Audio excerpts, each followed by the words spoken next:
Good evening, comrades, brothers, ladies and sisters and friends. And my job today is actually relatively easy. It is to just share. I hope you can be able to see my screen. Yes, we can, sir. Thank you. It's just to share some ideas, about what we would like to see happening in the all-inclusive conference of XMK competence. These are just broad policy positions. They are not formulated as policies necessarily, but they are formulated as aspects that we sort of think are quite important to take us forward.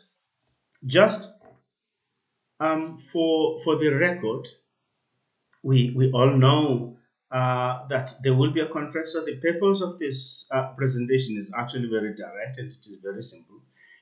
We seek to obviously influence that process, the process of the policy formulation in the conference. And of course, we're sitting on the side, so we're not exactly sure where things are.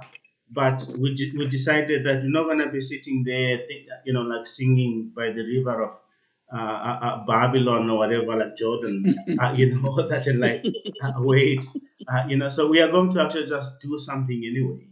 And in that process, we hope to canvass broad issues and hopefully we can enrich those processes to the best that we can. So there is no subversive agenda, it is all about board. Now, just a quick recap. Today is not about problems. We know the problems. We just want to focus on solutions today. But it actually just helps to actually just give ourselves a summary, more like a heads up of where things are. We know the rationale behind the conference. It is literally about uniting brother with a brother, a sister with a sister, and a sister with a brother. And that's what it is because most of us we actually met when we were actually like teenagers, very young, and in difficult conditions, and we've known each other since then. But now today we are not talking to each other. We don't eat in each other's tables because we always fear we might get poisoned, and we've got all these type of problems. And it is that what the ANC seeks to sort out. Now, of course, soldiers, as you know, march with their stomach. Now, as ex-soldiers as well, when our stomach is empty, we actually tend to grow a little more stronger than lions. And at that stage, we'll be at each other's throat. So it actually then helps to make sure that services actually flow. So to this regard, just to be just to the point, is to make sure that the new structure actually brings everybody inside the tent and effectively prioritize the well-being of XMK members and of course and their families, as we know that the community is not only aging and dying, but it is designated by law as one of designated groups. And it is because it's actually one of the most poorest groups, if it is not the most poorest of them all, among the designated groups. And of course, we have, the dawn of numbers among us. So he will probably have a better view on that. And numbers, generally speaking, they say they don't lie. I mean, except my stats lecturer, professor, at some point actually said, well, statistics is almost like when you're looking at a miniskirt. It just shows you just enough to be interested without giving you a lot of detail to know what's actually happening there. So we'll have to actually just have a bit of humility when it comes to that and understand that we will manage those numbers within a certain context. Yeah. Okay. Now, the issue here is that when you look at the current model, the structure of MKMV, MKNC, it's literally mirrored along ANC political party lines. You've got a top six, you've got an NWC, you've got a PEC, and you've got all these RECs and BECs and all the other Cs that you actually have there. Now, the issue then is that that structure is actually modeled along political lines. In like a political organization, it is not modeled to actually achieve its mandate.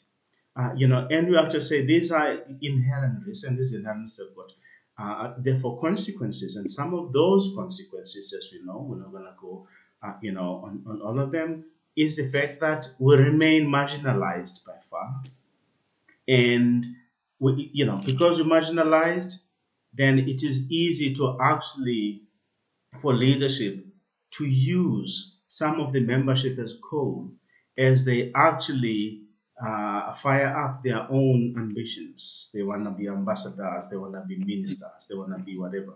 Now, all they do, they just push us in there as coal, and literally people have got no shame, in standing in the bodies of those who are sick and dying, and some of them dead, just for their chance in the upper class of privilege, political privilege, because that's effectively where the eating is taking place. Yeah, so that's the problem. Now, other than the organizational dysfunctionality that we actually have in that structure, we've got the consequences, as I've said, and these consequences can be broadly categorized along four perspectives or four areas. Political marginalization, we know about this. We'll just flesh out some of those, but we know. Social marginalization, that's probably what is more visible. This is what you see, and it's obviously always linked to economic marginalization. But the most painful part for me specifically is the legislative part, especially in the face of a country that is actually seen and understood as having one of the most progressive constitutions in the world, and therefore legal frameworks in the world, given that the constitution is the supreme law of our country. And we will talk about that a little bit later on. But just a high level, when we talk about political marginalization, it might actually help you to get a sense of the numbers we're talking about here. You know, in the height of the struggle in the 80s, let's say up to 88, somewhere there, MK might, in all its various camps, would have probably processed about 10,000 members. I'm talking now core, not. I'm talking core. Yeah, all right. Now, again, if you were to look at that figure, you look at in the context of the population of the time, certainly the non-white population, it actually give us a sense that, the numbers were so few to a point that if you're working on 10,000 in a population of 40 million non-whites, at some point, that's like practically a 4,000 people. You line up about 4,000 people, and only one of those will say, count me in. I will actually want to step forward and effectively place myself in the sharp end, of the people's revolution. This is how far and few in between, we're talking about. Now, of course, that number will then drop a little bit, but even if it drops, that ratio, it will still be about 1 in 2,800, which is still hugely disproportional. But that's the nature of revolutions, and that is because it only takes a few who will actually be so pissed off and so fed up, of the system to be able to say, they are prepared to effectively die on their feet than to live on their knees. And this is what actually happened there. Now, of course, also we understand the role there very well. I mean, like the townships They were fend up because of those people and that type of culture.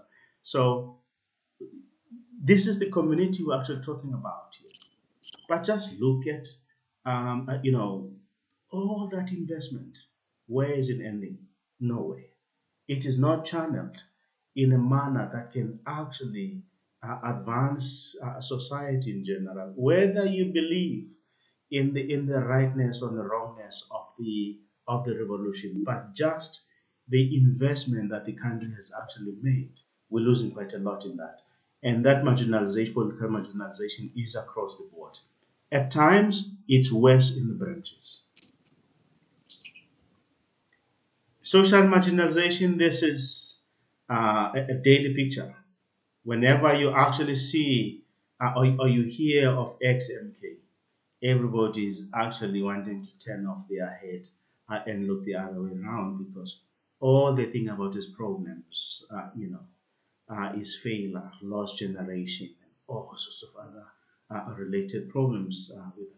Now, of course, we have to be fair here and be able to say we're talking about the majority of XMK. And there is clearly a clear relationship between the younger you joined, the longer you were in the system, the more disadvantaged you are, in a way, because I mean, in some of us, when actually there was the whole demobilization processes and all that. In fact, we're talking about that with one of my comrades, where effectively there was no issue of a rank asked. It was a case of everybody were treated as troops, and therefore excess and unneeded. You are given 28,000 rands, thank you very much, in the Mandela certificate, and off you went. And bulk of us, especially the young lions and younger generations, they couldn't even benefit from some of the pensions, special pensions that were given because you had to be 30. And when you actually just try and understand what is the rationale here, and it was all about, well, sorry, we thought you will actually survive, but we were wrong. Yeah, and the talks economics, complete devastation, low, employability at a number of levels, and there are a whole lot of reasons for that. But effectively, there is a big problem in the community. And those who actually understand the dynamics of poverty, they will actually understand that poverty breeds poverty. So when you've got people who are actually not only aging and they are sick and they've got no source of income, that actually condemns their children in the same situation. So if you have to break the chains, of poverty, like the cycle of poverty in those families, you have to do it now. Effectively, we have to address some of those issues. And this is one of the problems. And as I said, I don't want to talk more about problems, but I'm thinking about solutions that we actually want to have. Now, for me, this is the painful part. At times, I lose words when I come to this part.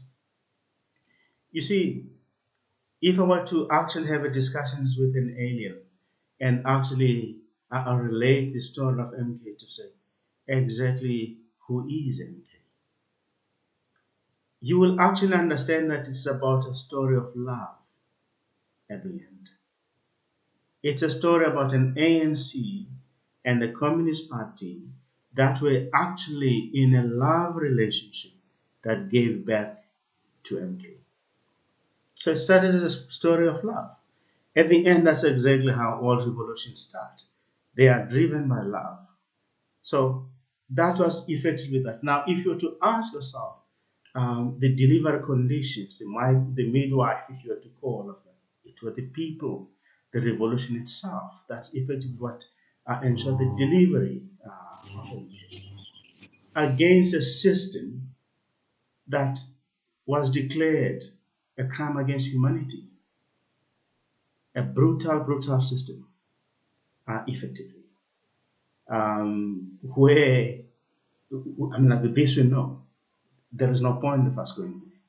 But the point here is this: came 1994, Papa, the SSAP, became a deadbeat dad, ran away from home, and we're left with Mama.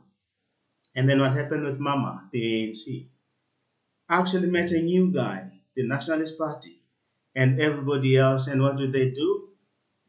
Effectively, just Mama just put on like a lipstick, nice makeup, nice heels, a nice dress, a tummy tuck, and effectively just went on in the arms of of the new padrino,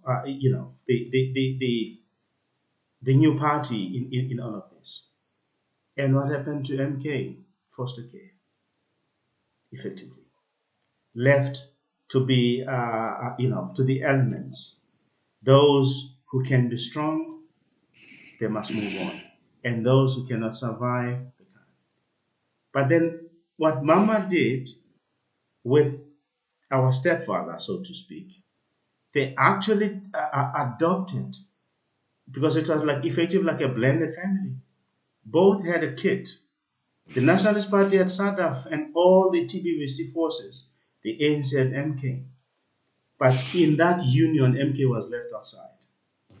Because if effectively we were an inconvenience, so to speak. The crown prince, effectively, of the family SADF and the TBVC states, they became, the legitimate kids, and were effectively the forgotten child, effectively in foster care, left to the elements. But we are where we are today, and that is purely because we were labeled non-statutory forces, with all the ramifications that are linked to that, effectively excluding us by law from a variety of benefits, from the reality that when SADC in 94, some of those decided that they don't want to be part of the National Defense Force. They were paid full pensions based on their ranks. And what happened to MK, the ones who decided to take that demobilization? They were left with nothing. They were just given what they, that was there, and then they just had to move on and actually make ends meet. The families of XMK remained excluded because of that from core basic services. Now, Comrade Mbulelo Mosi will actually know this very well, because we had discussions about this when he was at the Department of Military Veterans.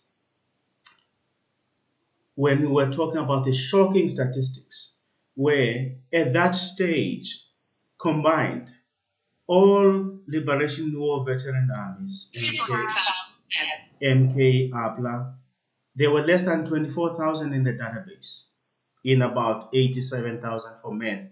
For quick math, because we're like a 30% math nation. So I will simplify these numbers and actually say, let's effectively say there were only 24 out of 100, 24 MK and APLA out of 100 soldiers in that database, right?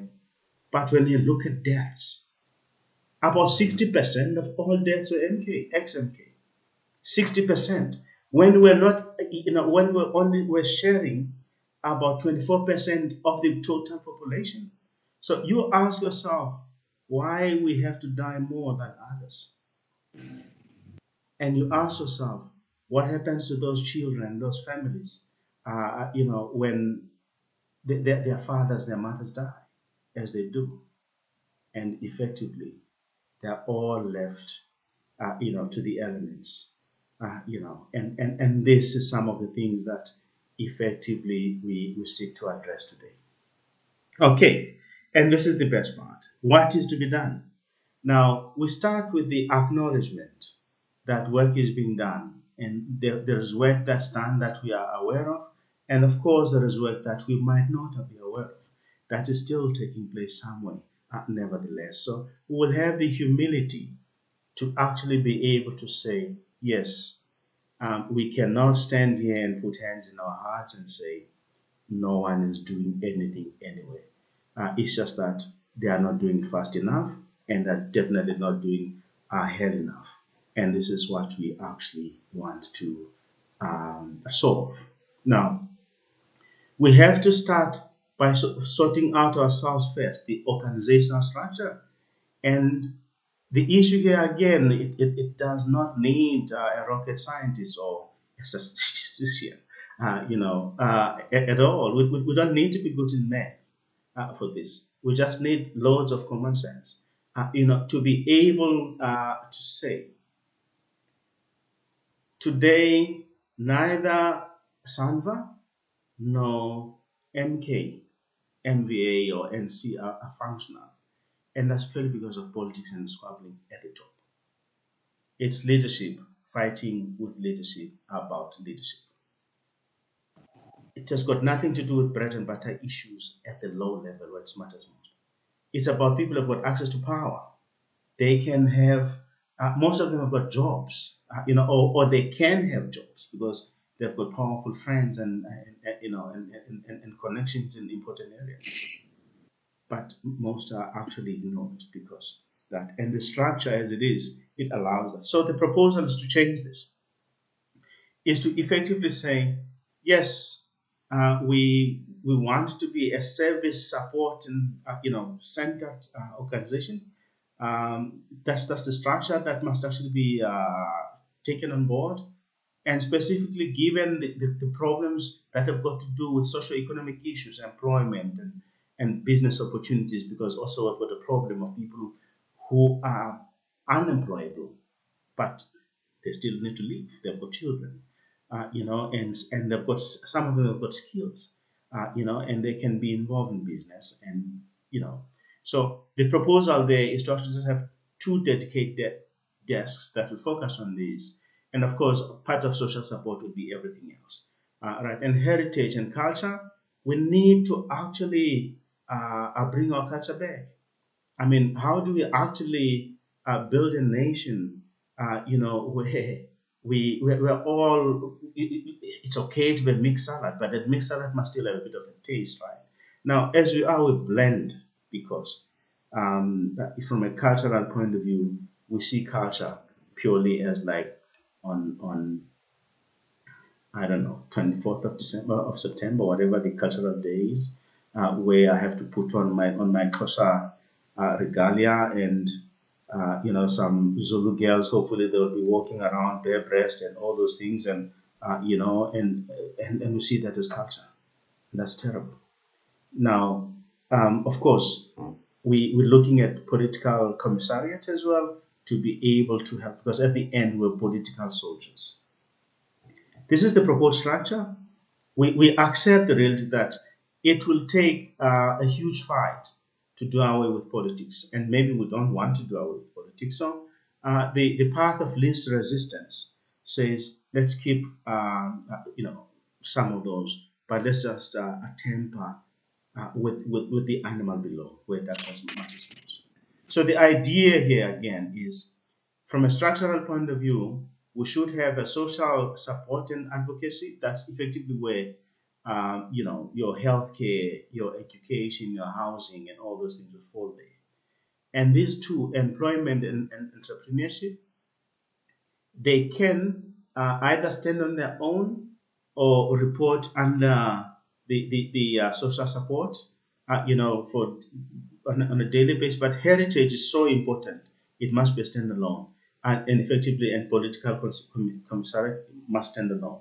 And effectively, we then propose an advisory council of ex-military officers and retired. Now we know we have these leaders, and there is all these tensions.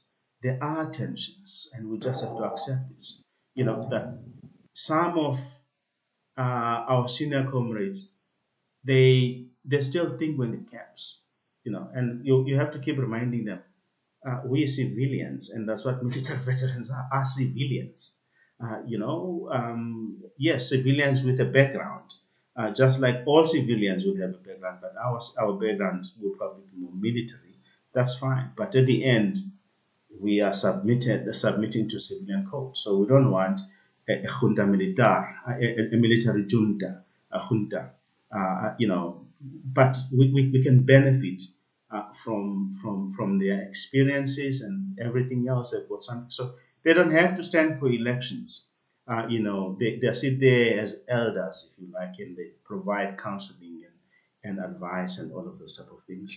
And that talks to that effectively, but some of the critical issues that we're proposing as part of governance is to introduce ethics as the touchstone of selecting and electing leadership.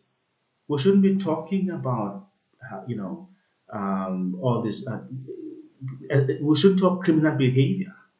Now, if you're talking ethics, then you've got an insurance policy against corruption. You've got insurance policy against poor service delivery. And that's because now people will probably know that when they leave their homes and they see a sea of poverty around them and they are drawing a salary every day, there's something unethical about that, and they should be able to do something. So you want to inculcate a culture of responsibility centered around ethics. Now, you do away with ethics and focus on criminal behavior, whether people are guilty or not.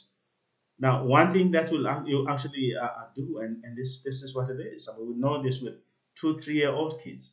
They will always play on the margins. So people will play on the margins of legality, and it's just one slip before they're actually on the other side of criminality. We don't want to get there. We effectively want to prevent that by creating a buffer, uh, you know, and that's difficult. Now, something else is we want a limited term, one year term. One term of 6 years, but reviewable with half term, where we can just kick people out if they're not performing. But we also want stability. We don't want a situation of people will just be kicked out for the sake of kicking out. So there must be measurable breaches, and specifically when it comes to performance and when it comes to ethical breaches. Effectively, that's the takeaway. And then, of course, in terms of location, it must be located. The new entity must be located within the presidency and at provincial level within the provincial chairs of the ANC. Election of leaders, same story. We want a criteria. I mean, like, we just don't want people who are loud and famous, and then all of a sudden they have a right to lead because they can talk too much. They've got a whole lot of vocabulary on English, and they've got nice slogans that remind us of Fidel Castro and Che Guevara and all that. No, we have to go past that. We have to modernize. If we are to survive, we have to modernize. There is just absolutely no way out of it. And therefore, a strict criteria is fundamentally important. And that's because, you see, if we look at the elections we've just seen, the electorate, they've actually told us clearly, that um, corruption is effectively it needs commitment, and that's because you can't have half corruption. The same way you can't have half pregnancy. You are either corrupt or not corrupt, and that's just what it is. All right. So what we are doing there, it's effectively splitting hairs, and that's why we're saying just do away with this once you charged and this and all those type of things. Just focus on ethical behavior. If there is an ethical breach, you might not be a criminal. Go home. Sit on the bench. We want somebody else. And if we are to assist the ANC, we have to start with ourselves first. Otherwise, we have no choice. Sorry, we have no hope in helping anybody else. You cannot clean, anything. You can't clean mud with mud. This can't happen. So you actually just need clean hands in order to be able to actually just remove the dirt, right? Now, again, in terms of social support, this is the hardcore. Now, some of the critical issues that we want to focus on here is some of the problems associated with dead comrades, late comrades. A whole lot of them, they left their families in destitution, like in terrible conditions. This is a shame. It is a shame. And there is no provision that is actually viable and visible, in terms of how then to actually assist them when their parents are gone, XMK. Those are things that we actually need to deal with. It is fundamentally important that we actually have resolutions that will actually bring these people, inside the tent in one way or another. But one common sense approach in one of the challenges that on every day we're dealing with, it is the issue of school fees. Now, this is one problem we cannot understand. The government owns the schools. These are public schools. It's funded public schools. The majority of our kids go to public schools. Universities are generally public. The government funds all of these institutions. But every year, our kids are kicked out of the schools for the Department of Military Veterans doesn't pay school fees. Now, the question is, why can't the state actually come up with a policy that says ministers of education, basic and higher, and minister responsible for military veterans sit down in your DGs, come with a document that will actually say the students will actually just go free every year. They don't have to worry about school fees. If there must be someone who must be paid, let the ministers deal with that problem behind the scenes. But at least allow people to sit on a desk, and get their results, and then you can talk about how they're going to get their school books and all those things. But the humiliation has to end. And we cannot understand why this is so difficult to do. We've got these schools with school governing bodies and everything else. Why can't you actually just round these people up and actually deal with this thing, and address it head on? So that's effectively one of the issues that we actually want to focus on. In addition to the issue of housing, of course. I mean, like we grew up criticizing the matchbox houses, but we can't even build those. They are like mansions compared to what we are able to build today, right? And effectively now the houses that people actually have, they've got so smaller yards that they can't even grow those, houses on their expand them as their families grow, and that's a shame. Employment, this we have covered. We don't have to say much, except to say effectively there must be a dedicated desk. There must be entities that are actually looking at this. One of the entities that can actually help us quite a lot is the Border Management Authority. This can help because it's a new entity that will potentially have its new force. We had a discussion with the Minister of Home Affairs during the course of the year on this, and hopefully we can have a follow up on this and we can deal with it. But it is one of the things that we think XMK and the conference have a look at it closely because it can absorb a whole lot of people and we can actually play some role given the fact that majority were kicked out of the National Defense Force, anyway. And so at least that might give people some form of dignity, right? And of course, that desk must actively play a role in getting people jobs. Same when it comes to business.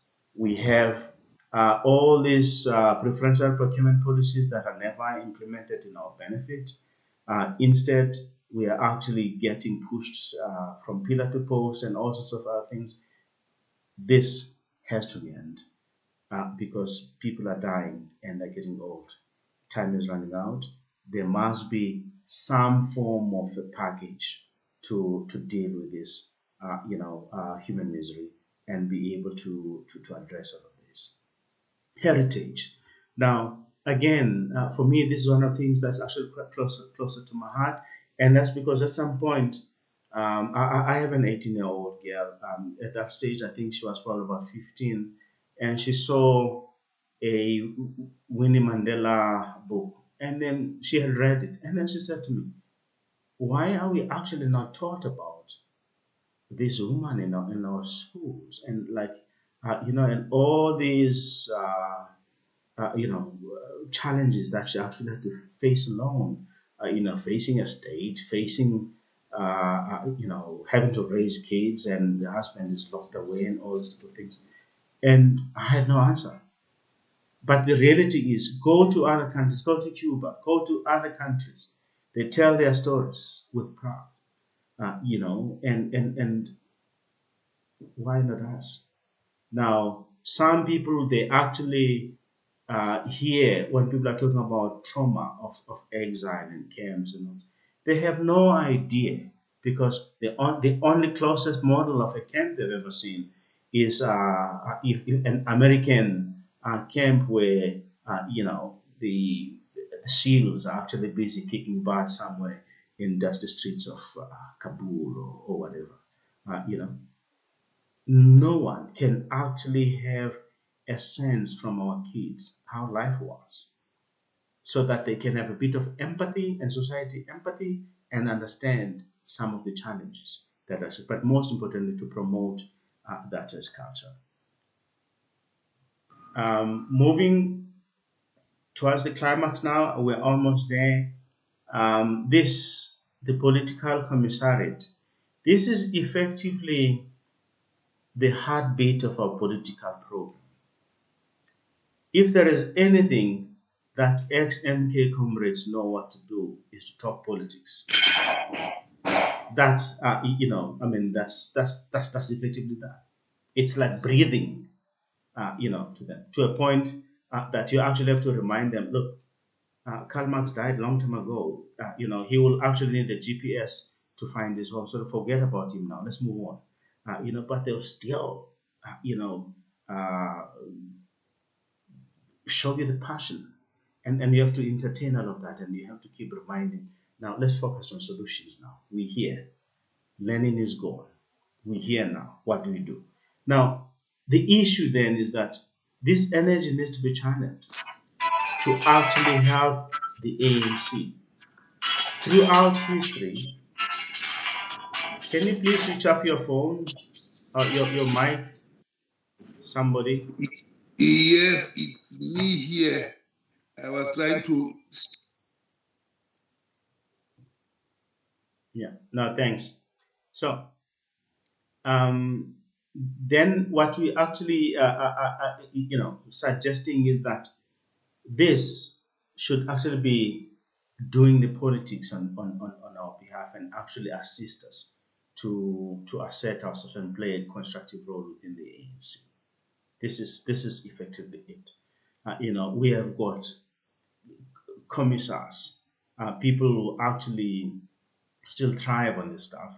I mean, an old friend of mine from Cuba. We're actually just talking and just laughing. At some point, they actually said to me, "You still use the like these commissarios."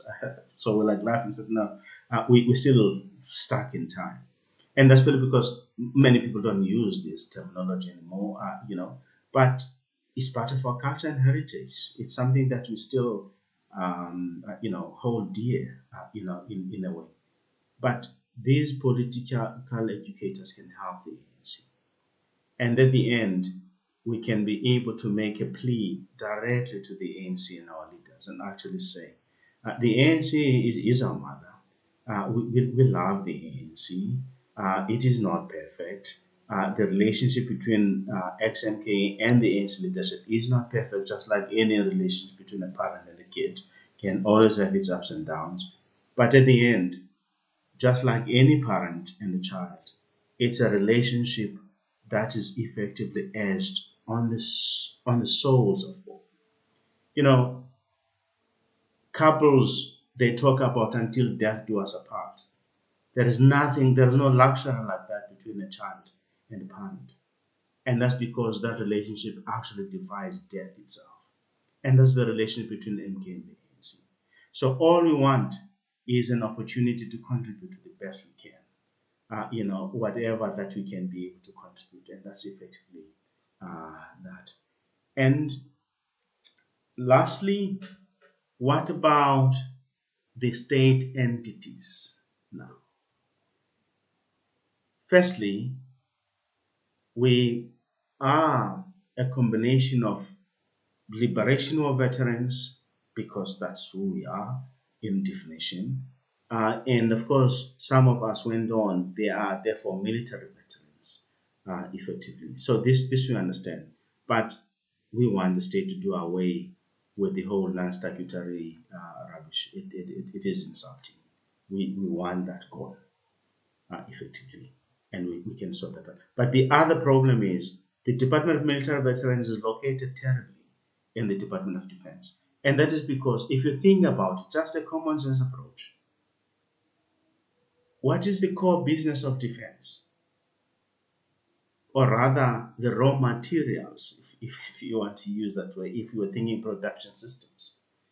Now, defense takes civilians and makes them soldiers to defend our borders. That's what they do.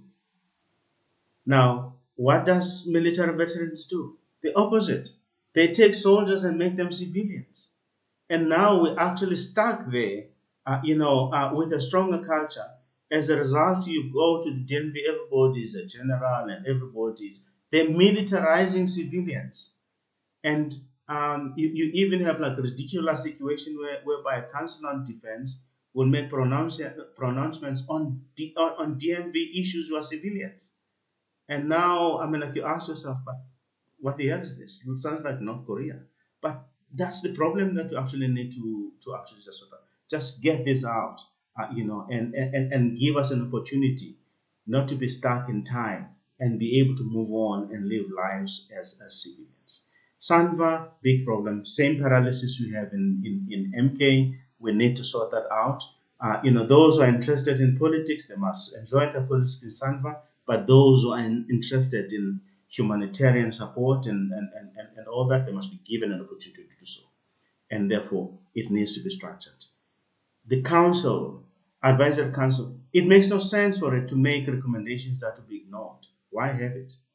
So if those recommendations are going to be varied or not implemented, at least the decent thing to do of the executive authorities to explain why, so that if there is a blind spot that the council has missed, they can be able to address this and close those gaps, so that at least they can play their role.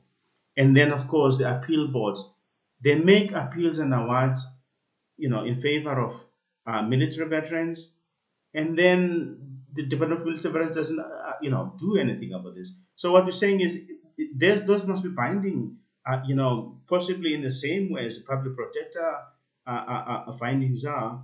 If it's too much to go and review them in court, there must be some tribunal, somebody somewhere above them that can resolve those, type of disputes effectively. But Sanva and all those entities, they must be funded directly from Parliament, like NYDA and all that, so that at least they can actually account for those funds professionally. If we do not do the following, then obviously the conference, I think it would have actually failed. If we cannot prioritize the weak among us, we would have failed in our mandate. Effectively, if we are not able to come up with a model that will support that will prevent current paralysis, we will be back to square one, and we will actually have these problems again. And it is effectively quite important that we come up with ideas to help the ANC. It might be in denial, but it needs help. It needs our help. We have to actually find a way of helping it. Right? And of course, we need to enforce a disciplinary code that is based on ethical behavior. And that's effectively quite critical. Now, I have done expropriation without compensation, and thanks God, Mr. Gandhi is an angel now, so he can't sue me. But I'm sure if he does, I get paid in prayers. But nevertheless, be the change you want to see in the ANC, country, and the world. Thank you very much. This was quite intense, and I understand if we are a bit tired, but as you can see, there is a lot at stake here.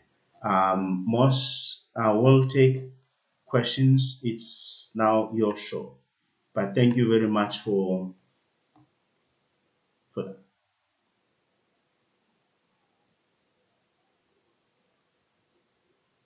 Most, you are muted.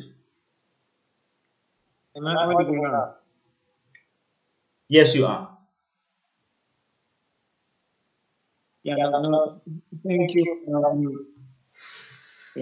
Comrade Mali, for quite a well-researched paper, and also well-structured. I think more importantly, quite a challenging paper in terms of the policy injunctions we may require as we go to the unity conference of unity. I think the presentation in terms of all slides was almost self-explanatory. There's no need for one to follow it. I can see that people were listening very attentively. Unfortunately, it is deleted the paper before. Suffice to say on my side that we were able to give a problem statement that looked at social, political, economic, cultural related issues that are related and how there is manifesting deteriorating socio-economic and trauma efforts. In addition to problematizing the issue that to us in the portfolio, what to be the solution, which is what to me, what to be really prepared to have the discussion. So, boss, we can't hear you. Please, but we can't hear you. Can you adjust? That's better. They say it's better now. It's better now. Yeah. President, am I better now? Yes, sir, you are better now, Chief. Okay, thanks. I was just saying that I think the paper has quite extensively tried to make a problem statement on the various elements that manifest in MKQs in terms of social, economic, political, and other marginalization factors that keep them out of the mainstream societal development. The second part also the paper does, which is a much more important area of our consideration as we go to conference, being the solution that we propose. And it also there dissects certain areas which must be the purview of the policy junction and intervention. Be it structural issues, be it substantive issues in terms of what areas ought to be addressed as early as yesterday.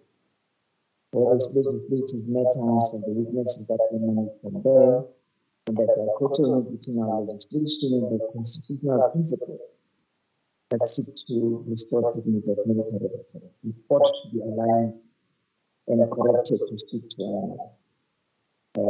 Lastly, the paper then proposes concrete areas. Areas that perhaps could then be considered as policy that speaks to them. And thanks, Malik, for that, because now you're giving us a structured way in which we can approach the coming conference. I will allow for people to make reflections, recognizing the fact that I think once again, I think it's only fair and discipline of us as former members to actually appreciate the consistency of senior members of the Kenyan society. They've made their presence all the time to sacrifice for this time. To share perspectives with us using their diverse experience. I'm talking about Justice General, I'm talking of Ambassador Tete, I'm talking of Ambassador Mamabulu, I'm talking of Ambassador Reboni, and so forth. People of stature who lean on as they begin to fix the challenges that we see how to fix the MK itself. And I think Malik made a very pertinent point that for us, it is important that I state this point before I open up Malik with the indulgence.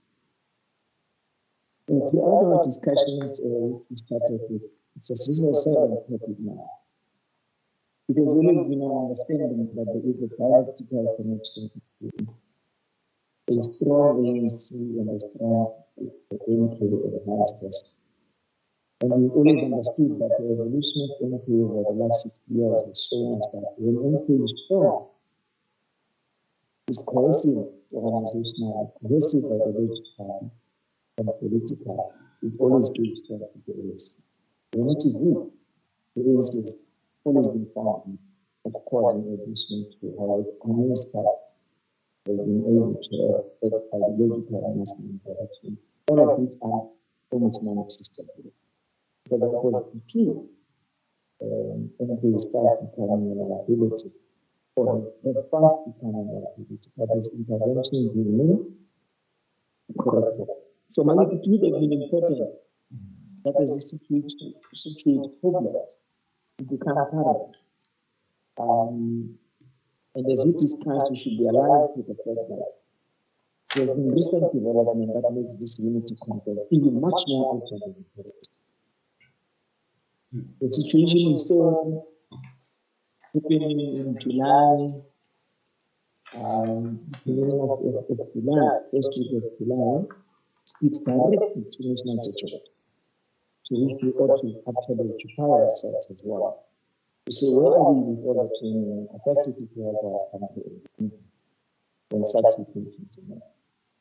Secondly, we also have recently been able to witness a situation where local government elections, for the first time, we have a spectacular bad performance. That also speaks to the fact that what is going on, what interventions have we made or ought to have made or need to make is perfectly near what we will see. We had an unprecedented situation where the whole Minister of Defense and his deputy and Minister of the President were held hostage. I don't know how to characterize it. It's called hostage, it's called whatever, but all of that the national security implications. But our threats, national interests, and national security. So, whenever we seem to be missing in action. But you've outlined why it is the case, and therefore we need to address it in this kind of unity content. Or mainstream ourselves to find lasting solutions to the national. I think I should say that so that when you problematize it, it's relevant. And in that sense, I really want to say that the people must strengthen the critical assumption we want to make. MK has always been a resource when well harnessed, and part of the new and we need to really see this point. Having said that, let me thank you once again, Malik, and I think for discussion. It's better to review the solutions here, but we introduce ourselves and we recognize it and then say it forward. Let's be brief to the point. Even our comments might be as brief as possible. I was just giving a summation so that we can focus on critical issues. I open for discussion. Malik, as usual, you help me. You now Okay. I will just present the report. You're stuck with that until you end this whole initiative of content. Okay.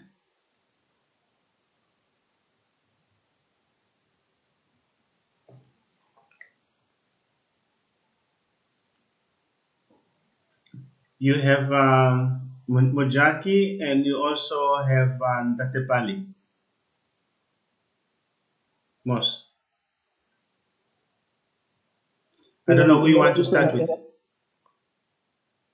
I think you said Mojaki first and then the statistics and then Okay, that's fine. And then Motomel. Yeah, then Motomel. Cool. We'll take the first three. Okay. Yeah, thank you, Comrade Malik. It's unfortunate that I can't hear Comrade most very correctly. There is a hush-hush on his speaker. But there are a few things that I would love to highlight here and maybe to get clarity from you, Comrade Malik. Yeah. The first one is you regard us as law liberation war veterans. Yeah. I'm very, very skeptical about that, but I won't go into the semantics. But I don't think in South Africa we had that type of a war similar to the one that was waged in Angola, in Mozambique, and in Namibia, and in Nicaragua and many other countries that we could qualify as a liberation war veterans. We never had that type of a war situation.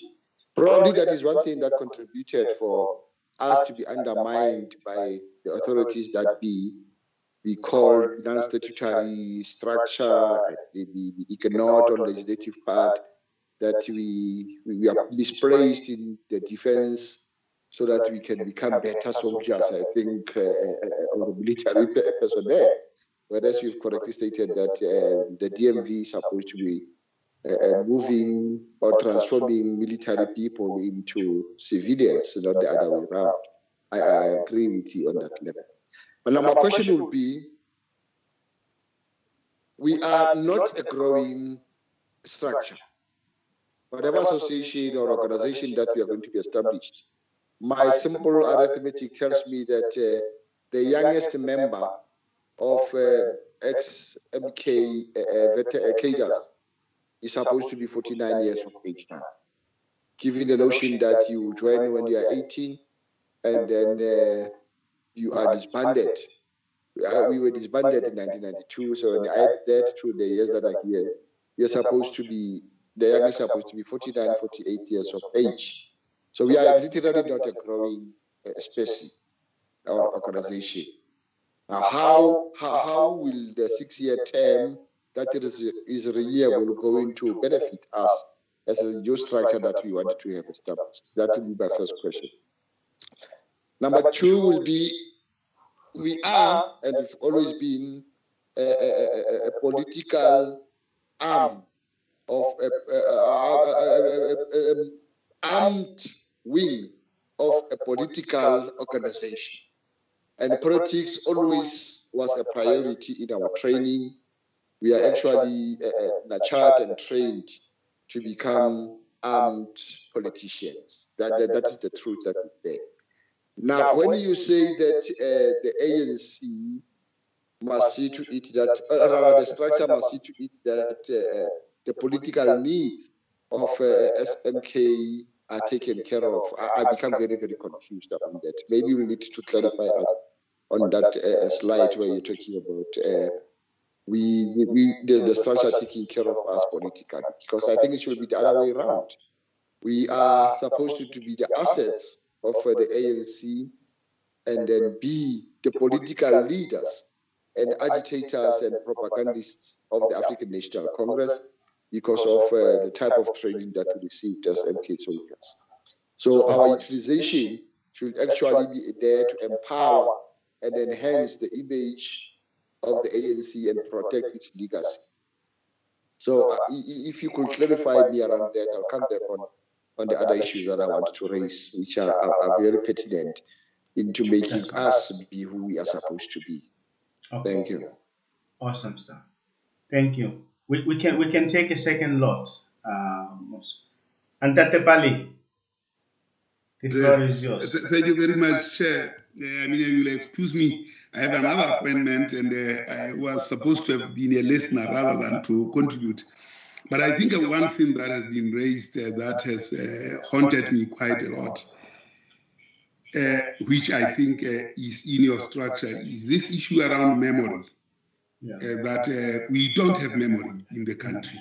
And for as long as we don't honor and treasure memory, these things will haunt us and visit us all the time. Yeah. And memory is not tied to time. Memory is history. Memory is culture. Yeah. Memory is struggle. And I think that structure where you have I see that that heritage part Yes. is the most, let me not say the most crucial, but it's the most crucial in terms of when every other MK person will have died, what will remain is that one, which is heritage. And if you look at the country, our arts and culture are not honoring memory. Nelson Mandela's house in Soweto was threatened with auction. That really is a curse on us, on what we actually have to honor and protect. Winnie Mandela's house in Brantford, I do not know, it might be a hive of criminals at the moment, minus when it was painted during her demise. Yeah. So this issue of memory is at the center of everything that generally goes wrong in the country. Yeah. And if we can fix that issue of memory together with others, but understanding that when everyone else is gone, what will remain is memory and its heritage. I think that's the apex of what should be focused on. So I'm not going to be able to listen any further. I am joining another webinar here which talks about wars without people, weapons of tech in wars. I scheduled to be listening to that now. My apologies too, but I really appreciate that you allowed me the space to participate and listen. Thank you very much. No, thank you very much, Dr. Pali. We are always honored to actually have you here, but we have taken full note of your comment. It is legitimate. It's for that reason we actually decided to separate it in our proposed structure.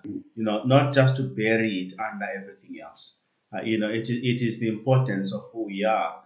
That also informs who we want to be, and this is very important. So I thank you very much for your contribution. Thank you, sir. Thank you. I will echo that, Dr. Pali, with an understanding that in addition to your remark, you could also put a paper which you can then incorporate it if you want to shape the police strategy that must inform how you actually harness this important, as you said,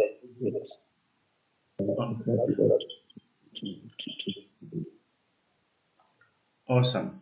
I think we had Motorman as the third speaker before. Yeah. Thank you, leadership. Motorman Kosi from Gersibande in Mpumalanga. It's quite an extensive paper, and truly, thank you very much for the effort, leadership. On social marginalization, I've got a question, or rather something that perturbed me a lot. I'm not quite sure whether it is on this paper where I noted there was a proposal to have a revival, or rather re-establishment of the DIS, Department of Information and Security, as it were then. Even if it has not been on this paper, but it's one of the most critical issues that we should place emphasis on and even assist the country, because it touches on the nerve center of national security. Currently, the country, one would say, in terms of security, we are nowhere. You take note of the level of crimes, be it domestic, be it on drugs, be it on trafficking, be it on whatever level.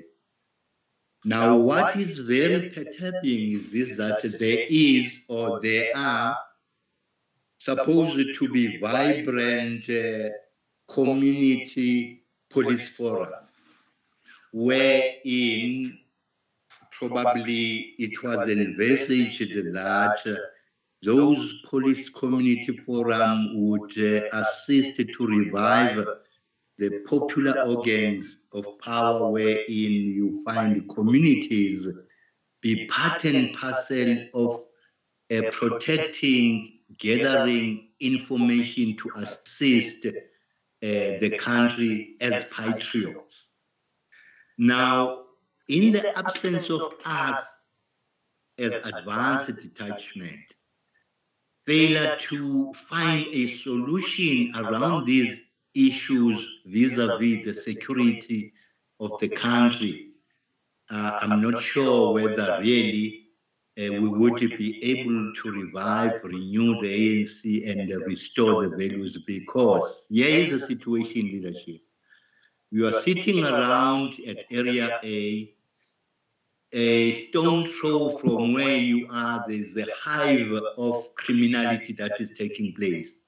Now, we are not sure where to take this information, because one, it's not only ordinary criminals, but you are aware, or rather you have now assessed the situation, these are syndicates. Now, it's all over. Now, coming back to my question, the scope of reviving the Department of Intelligence and Security, would it be only within the organization, or it would be part or mainly attached to the entire security of the country, where we seem to ignite this notion of us, all of us, protecting our national security, or rather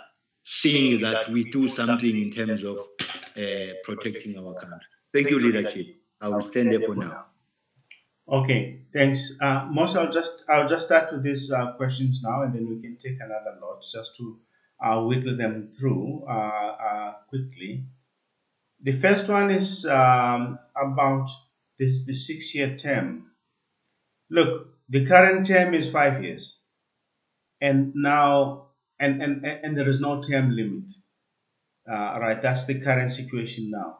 So, in terms of our proposal, we're actually saying maybe we should actually make it 6 instead of 5, but we put a limit on how people can actually stand. All right, so that's effectively it.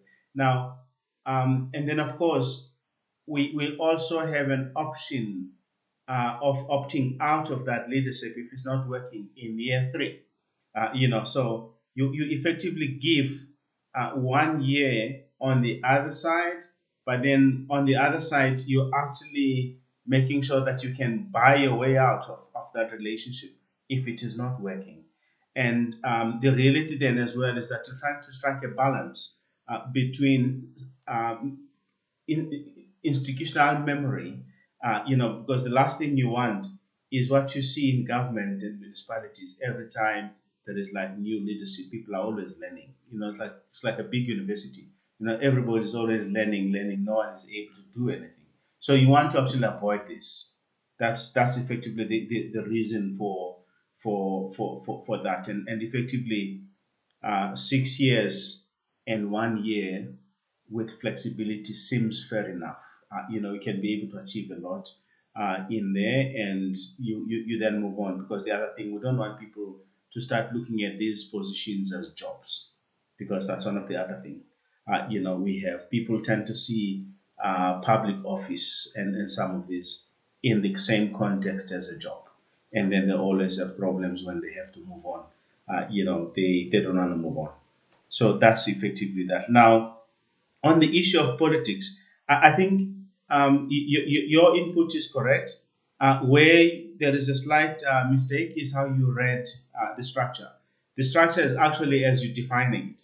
We're proposing a commissariat that will actually be the front end, if you like in a top six or top whatever, the number of people, there will be a national commissar.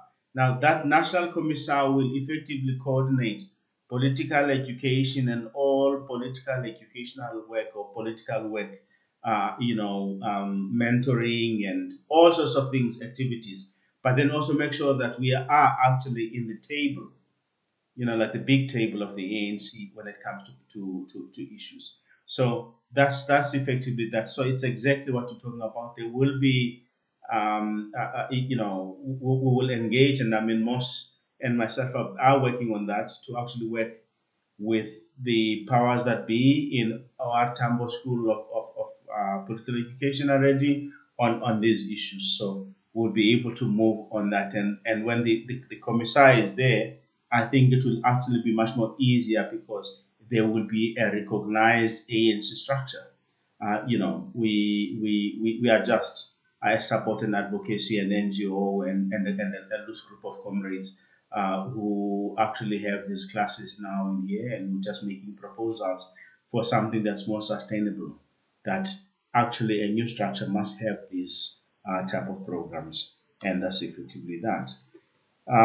So there is no divergence between me and you on that issue at all. I want to go back to Ntate Apali's issue on memory because he wasn't asking a question, as making a statement and further contributing to what we're trying to achieve. It is true that we have all this piecework. Yes, there are archives at Forte and all those things, but we need like an XMK museum, if we can have one, so that at least people can actually go there and actually understand what MK was all about, and the various detachments and the various battles and all sorts of other things that were actually involved in. And I mean, of course, Mujaki, we can have over coffee, cyber coffee, so to speak, the whole debate about whether we were involved in war or not involved in war. I don't think we'll be able to resolve that now, but I do get your point there. On the national security issue, yes, this has come out a number of times in our previous presentations, specifically when we're dealing with economy, about infrastructure and all those things. So what we have done now is just to create a framework of some of the policy issues that we'd like to talk about, just fleshing them out. But from next week, if Amos and the comrades actually finalize that, then there will be a discussion specifically on this issue. Where Comrade 60 will actually take us through the national security statement and to cover all those type of issues. It's a broad topic, but we have to narrow it down because at the end we want to focus. Yeah. So yeah, let's take another question then, Ambassador. You go ahead, ma'am. Thank you, Comrade Malik, and good evening to everyone. I missed some of the things because my battery went dead. Now my computer is behaving, so it's better. Oh, sorry. I first of all would like to congratulate Comrade Malik for a very, very comprehensive presentation. I caught when you started, you mentioned the numbers. Okay. Yes. That we were in exile. Yes. That struck a chord with me because I don't think it is possible for us to have the PECs, to have the RECs and all those things, because those things fuel factions, actually. Yeah. I don't know how we can resolve this, but I don't think that we need an organization that has got, Madinyani, so to say. We can have this national structure and see to it that this national structure is representative of all corners of South Africa. There are no thousands of MK people in South Africa that can form branches, RECs, PECs. I don't think that is possible. But I feel that a commissariat really is what is very crucial. We tried that, and that was after Polokwane. Those of you who were there, you remember we used to meet at the military museum there. Let's look at that and see how we fashion it in such a way that we are able to politically educate the country. Training trainers and all that, because we were under the illusion, actually, when it was first announced that the ANC and other organizations would be unbanned. Some of us imagined being sent to assembly points, given specific instructions that you should do this, you should do that, you should. That never happened. Instead of lamenting that, I think let us take the opportunity to try and remedy that while we have time. I'm worried about our youth being lured into thinking that they are going to be the litmus that brings change without the necessary political tools. It distresses me to see what I saw these elections. Very, very young people. I have nothing against young people. I know some of them can really work hard and deliver. But I feel the emphasis is wrong. Just because a child has got a degree doesn't make that child a mastermind to deal with life and issues of life like you have alluded to. So finding a way of dealing with that and grooming these young people, I think the onus lies with us. Comrade Motorman brought up a very crucial thing about DIS. While we talk about SANVA, there is also what is called CIVA, Civilian Intelligence Veterans Association. This was supposed to have been launched donkey years ago. We have been in this interim committee for a very, very long time, and every time, oh no, in a few months. There is a lot of work that needs to be done. Our intelligence services lack training. Sitting here in embassies, you find people who are posted as our Baloi in these different countries are ill-trained. They don't know what they are about. They don't know what the basic security, even the MIS, they just don't know it. For some reason, when we attained our democracy, there was a notion that we have no enemies. we have to correct that notion.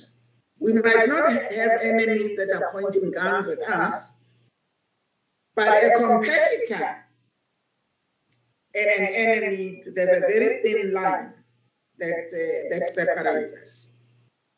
And therefore, it is crucial that we are given a chance to impart this knowledge that the ANC took pains to actually school us and arm us with.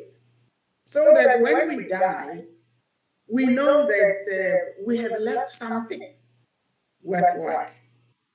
I think let me leave it at that.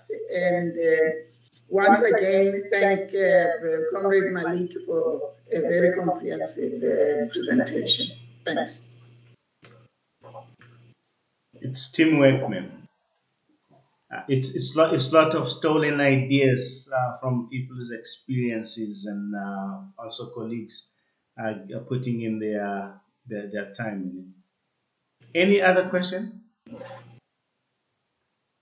Ambassador Mamabolo has to leave. Do you have a question or comment before you leave?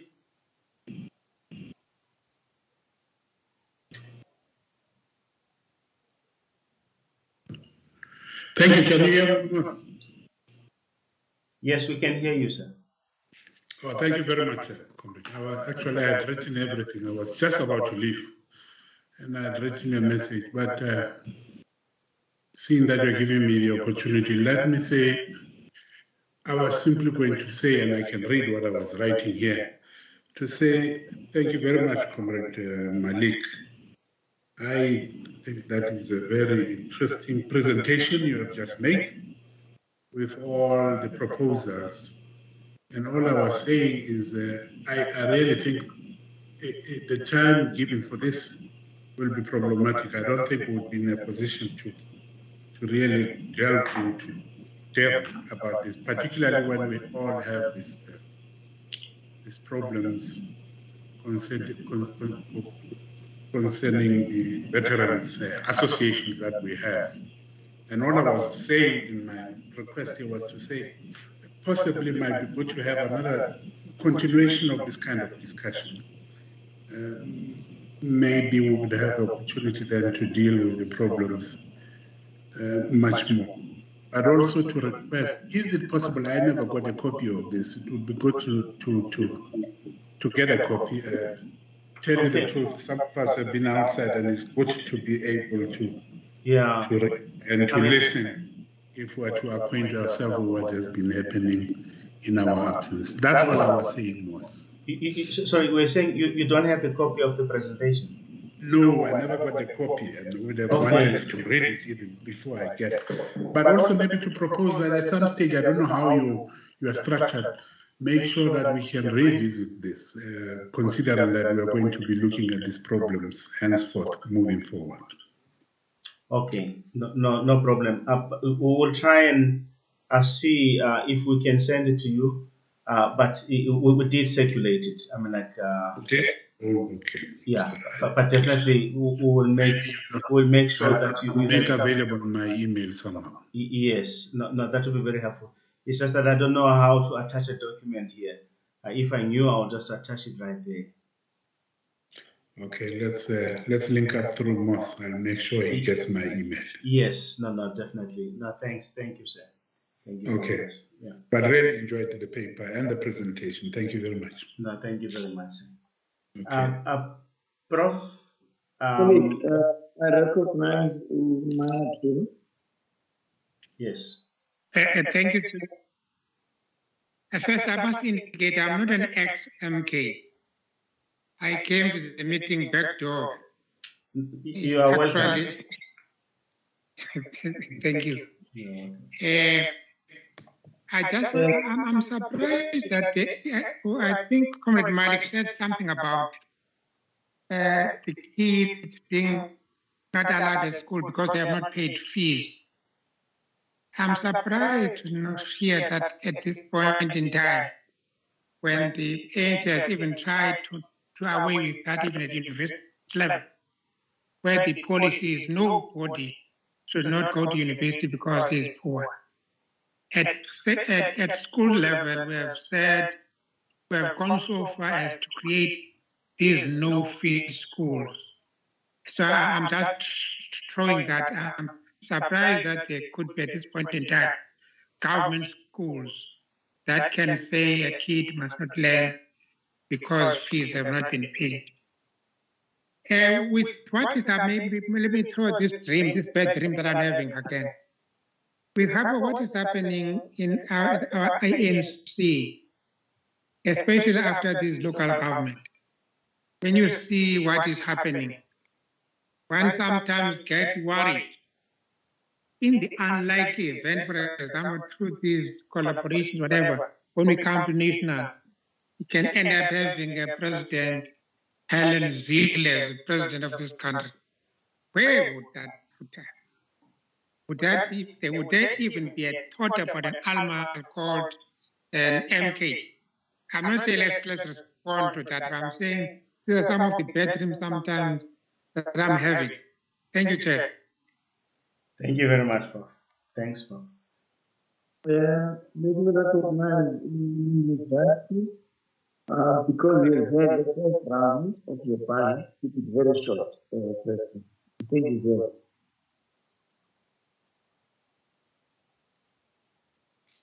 Are you recognizing me, Comrade Boss?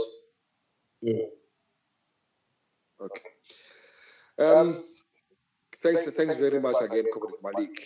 I'm sure you know that I've gone through the paper, the presentation before it was actually presented. But the second part that I wanted to refer to was alluded to by Ambassador Musholi there, which is very, very correct. For example, if you take Mojaki in Tabamfusanyana, in the municipality of Diklabek, I'm the only one. So how will I have a branch in Tabamfusanyana and then I'm in Diklabek, and in the whole of Tabamfusanyana, we are only 3 cadres from MK. So how are we going to have the REC at that particular level? Colleagues, we need to be factual, we need to be honest. MK veterans is not a growing structure. MK veterans is a dying space. If you can simply check when we are supposed to have gone to the conference just for COVID, how many of the people who were elected as delegates in that particular meeting are no longer with us today? And then how many more are not going to be with us when you go next year and the year before, after next? Because we are not a growing species. And given the notion that we are not even allowed, most of us, to have access to South African military health services, which, for our own information, has now been curtailed. There are other services that can no longer be given to military veterans by South African military health services. So that really means that our opportunities and chances of survival are dwindling and dwindling every month, every day that we wake up. That should be considered. I am worried, though I agree in principle, that we should have a commissariat within the new structure that is going to be there. But I wanted to emphasize that type of political commissariat that we are proposing should not necessarily be focusing on addressing the political needs of military veterans, but it should be taken as a think tank of the African National Congress. Hence, I agree with Comrade Malik that we need to reproduce. We are not reproducing MK cadres, but we are reproducing cadres for the African National Congress that we have to capacitate politica to be within the ideological perspective of the African National Congress that we know, the vision that we have always believed to achieve. So that type of a political commissariat should actually be predominantly placed within the structures of the African National Congress. Thereas the commissariat within the association that will be there will be coordinating the political program and the political agenda of the African National Congress, especially in its renewal process or agenda that it has already started to embark on, if that has already taken place, so that we utilize our commissars who are members of the advanced detachment within the structures of the African National Congress, rather than as a standalone entity somewhere within the association that will be there. That will be my serious bone of contention. I agree with our ambassador that we don't need the provincial structures, the regional structures, and the bigs. We don't need that.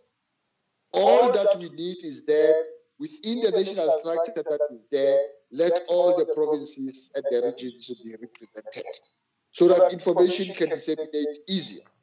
What we need actually is to make sure that the urgent needs of the EXMK cadres are taken care of. That is where our priority should be.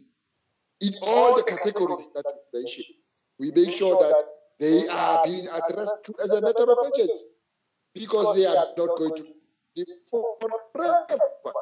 Look at the type of people that are with us now, the 50 that are of us, all of us here is less than 55 years. I'm 65. Do you think you still wanted to take me to school? Do you still want to employ me? I'm unemployable. So utilize us for the benefit of making sure that we groom and nurture younger generations. That will keep the legacy of the ANC going forward, not the other way around, that we need to be catered for on those things. Yes, I need my social benefits. Yes, I need my health benefits. Yes, I need opportunities for my children, but not for me, because I am old. I want to do that for my children and my siblings, those of us who may not have married, but for our siblings, so that at least they can pride themselves in having us as MK, takers of the past. Those will be my final outreach. Like you have said, Comrade Malik, and I appreciate that very much. I'll hold you for that we can have coffee and then talk about these things further, especially on the issue of law, liberation war. I am not from that generation of liberation war. I was not engaged in any war, but I was engaged in a very serious struggle, which we agreed it was a protracted one that started in 1906, emphatically in 1906, and ended long after 2050. Thank you.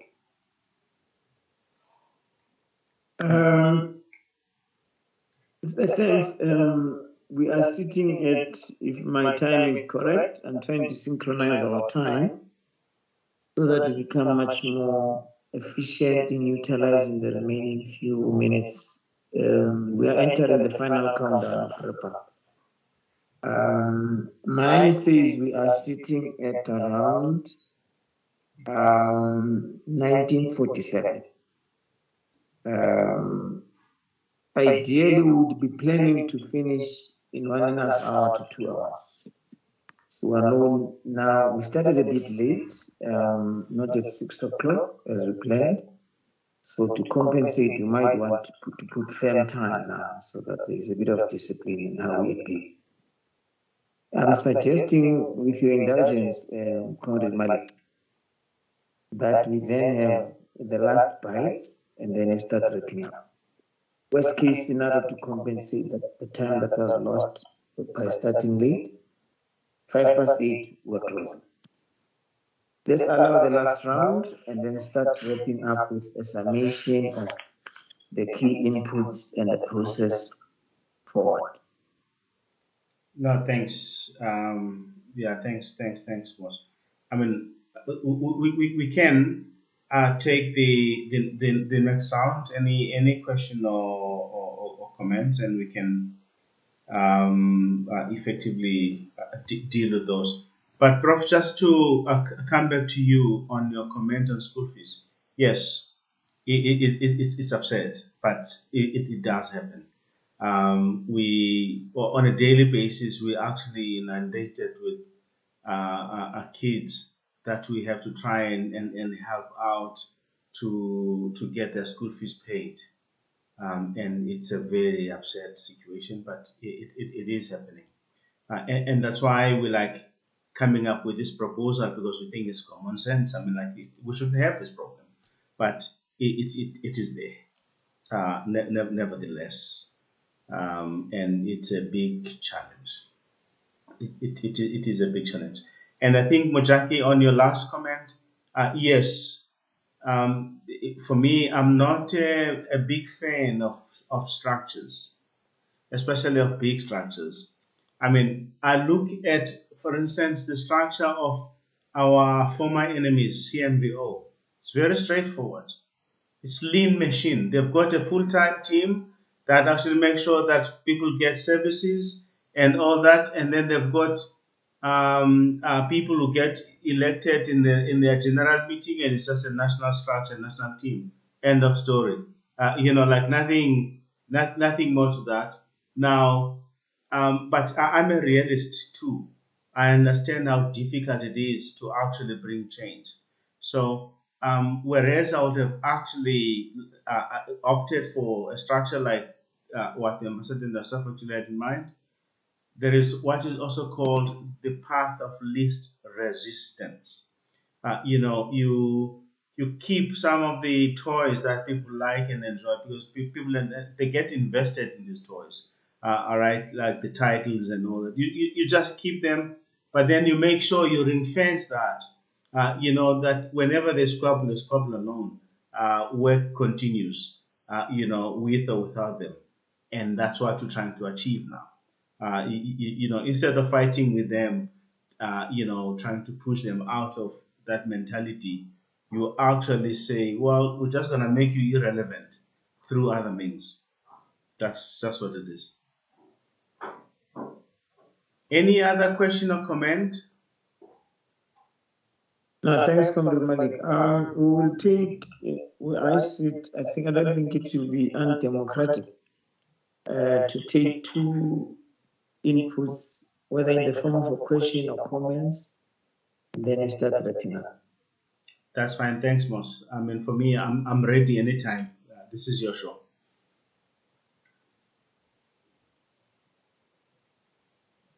Congress is open to inputs, whether in the form of question or comment.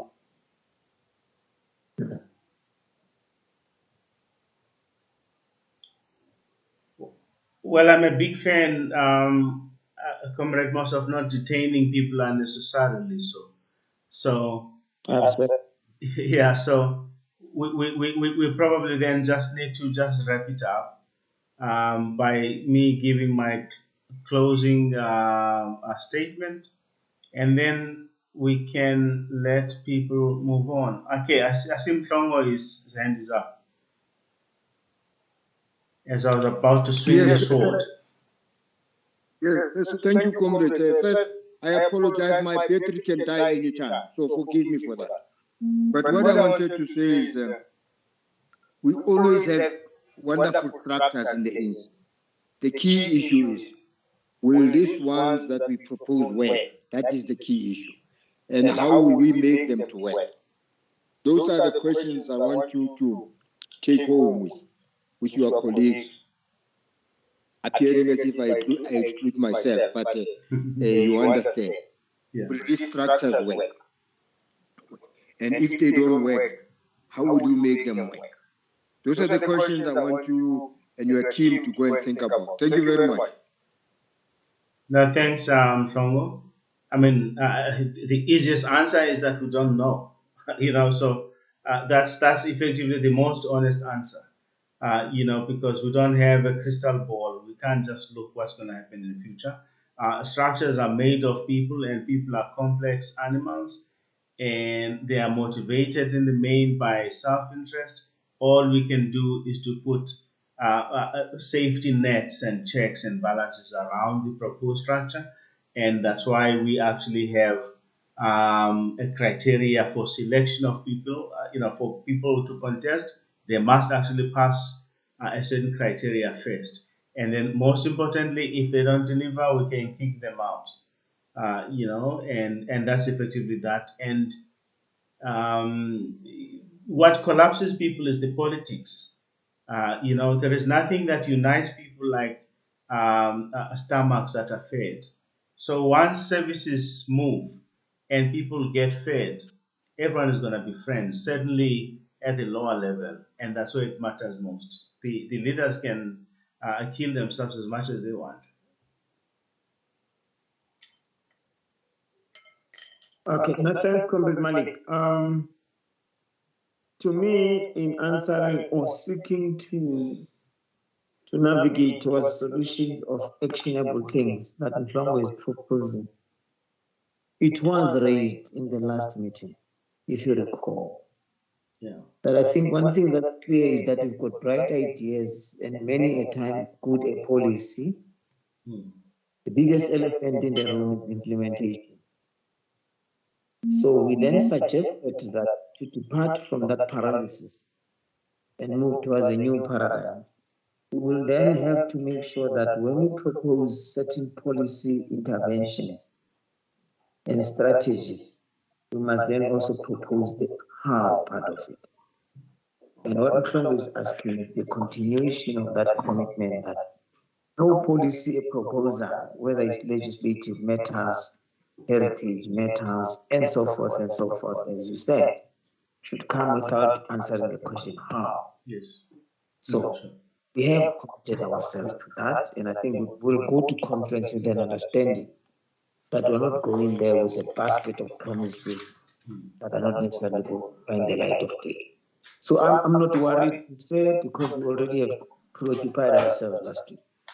So thanks, Mhlongo, for raising it, because you're continuing what ought to be really a preoccupation, so that all these discussions don't end up as doctrines. Having said that, it then puts me to a pragmatic area now. I think one, let's then confirm that if there are those as apparent who didn't receive the paper, Comrade Malik, we will recirculate to them as long as they make it clear who they are, including Ambassador Mamulu has made a direct request. Yeah. Secondly, in addition to distribution of the substantive paper, we then also must agree that people do not necessarily have to confine themselves with verbal inputs in the discussions. They can also have written comments that further enrich each element of the paper, or even cover areas that the paper might not have covered for whatever reason. The third area that also then, in terms of substantive issues, which I don't want us to go back into, we may want to answer the question of strategy.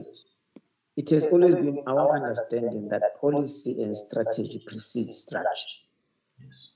Now, we seem to have had a theme that resonates here that will require a new structure in which do things.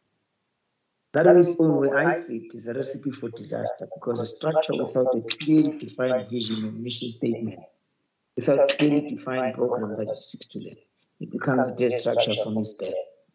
So we may want to say the paper must, in terms of policy interventions, start with an understanding and a critical assumption that we need clear policy and strategy that inform the type model of structure that can be implementing or be capable to implement, but also be enduring and sustainable in terms of its existence. I'm putting it, flagging it as part of our ongoing discussion towards conference.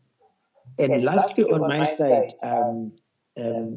Malik and everybody, I think we are agreeing that the next topic was going to be on national security, which was going to be presented by a comrade who works in that space or has worked for some time, Comrade 60, who we know is Makangani, for those who know him.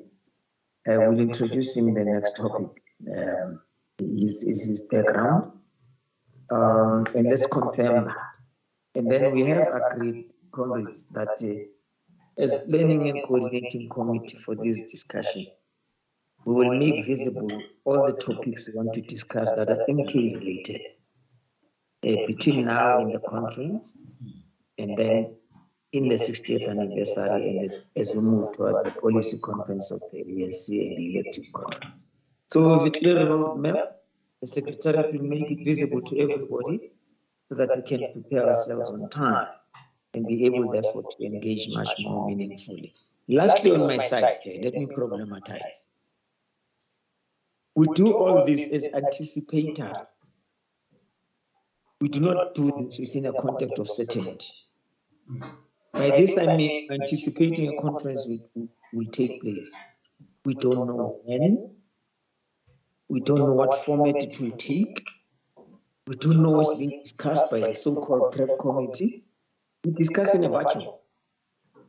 And I think the sooner this body of thought occupies itself with us getting certainty from the leadership, the better for planning and the better for quite qualitative inputs in the policy discussions we want to entertain.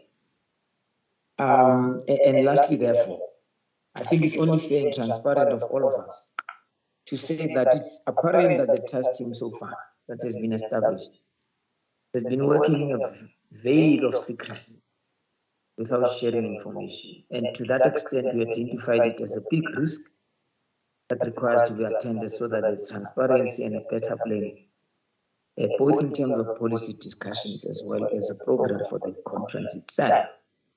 And in that regard, we have sought the intervention of the Secretary General, who, through the NWC, has been assigned to oversee the work of the prep committee. I think it's important so that all of us are on the same page. It's not an elitist thing, it's all of us being concerned about the fact that we must know what we're working towards, how it looks like, and what to seek as an outcome. I hope I've summarized the essential elements of this discussion. Once again, thank you, Comrade Malik.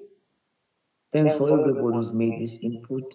Those who can reinforce that we finally break this silence on the conference should do so quietly with discipline, but make sure that they're set about where we're going.